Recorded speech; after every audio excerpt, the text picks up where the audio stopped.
Hi friends, எல்லோரும் எப்படி இருக்கீங்க? இந்த வீடியோவில் என்ன பார்க்குறோன்னா, இந்த வீட்டில் ஏற்கனவே மேக்னெட் ஸ்க்ரீன் போட்டிருந்தோம். அது ஒரு 4 வருஷம் ஆயிடுச்சு.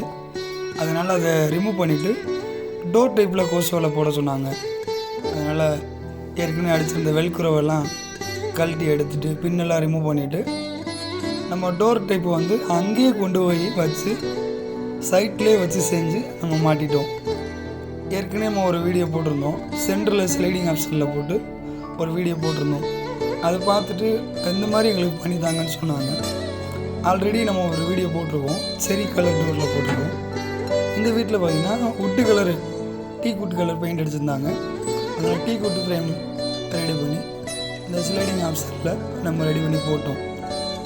ஆல்ரெடி சொன்னது போல் இந்த சென்டரில் உள்ள ஸ்லைடிங்கை 2 பக்கம் நம்ம தள்ளிட்டு 2 பக்கம் உள்ள கிரில்லை நம்ம அடைச்சிக்கலாம்.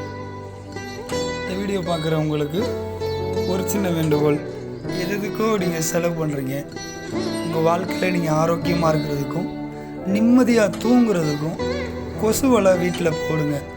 கொசுனால் நிறைய வியாதிகள் வருது. டெங்கு, மலேரியா, டைஃபாய்டு, சிக்கன் குனியா, அது போல் நிறைய நோய்கள் வந்து கொசுனால தான் பரவுது.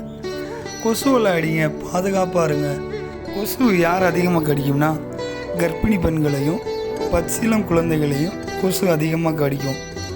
எங்கள் கம்பெனியில் குழந்தைங்களுக்கு இருக்க வீட்டுக்கும் கர்ப்பிணி பெண்கள் இருக்கிற வீட்டுக்கும் ரொம்ப முக்கியத்துவம் கொடுக்குறோம். ஆர்டர் கொடுத்த உடனே எவ்வளோ சீக்கிரம் பண்ணித்தர முடியுமோ அவ்வளோ சீக்கிரம் நாங்கள் பண்ணி கொடுக்குறோம். கொசுவலை அடிங்க, நிம்மதியாக தூங்குங்க. God bless you.